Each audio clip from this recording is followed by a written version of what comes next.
A tragic incident occurred in Gaza where an Indian personnel working with the United Nations lost his life after his vehicle was targeted in an attack in Rafah.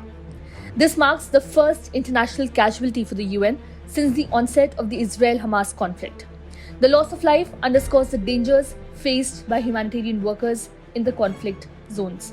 The UN vehicle came under attack while en route to the European hospital in Rafah, resulting in the tragic loss of a United Nations Department of Safety and Security, that is DSS staff member. Farhan Haq, deputy spokesman for the UN Secretary General, expressed deep sadness over the incident, stating, "The Secretary General condemns all attacks on US personnel and calls for a full investigation.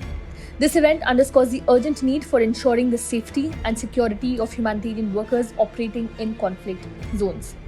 UN Secretary General Antonio Guterres expressed his condolences and strong condemnation of the attack, emphasizing the critical importance of protecting humanitarian workers. Today, a UN vehicle was struck in Gaza, tragically resulting in the loss of one of our colleagues and injuring another. More than 190 UN staff have lost their lives in Gaza. Humanitarian workers must be protected, Guterres stated in a post on Monday, refraining from disclosing the nationality of the deceased. He underscored the imperative to safeguard the lives of UN personnel who are dedicated to providing aid and assistance in conflict zones. India's permanent representative to the United Nations, Ruchira Kamboj, strongly condemned the loss of civilian lives in the Israel-Hamas conflict, particularly emphasizing the tragic impact on women and children. Addressing the 10th Emergency Special Session of the UN General Assembly on Palestine, Kamboj stressed the imperative of respecting international law and international humanitarian law by all parties involved in the conflict.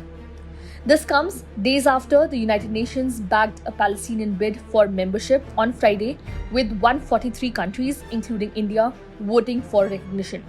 9 countries, including the US and Israel, voted against the resolution, while another 25 abstained.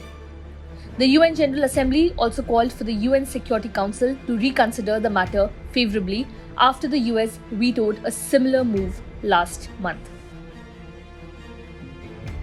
Subscribe to One India channel and never miss an update.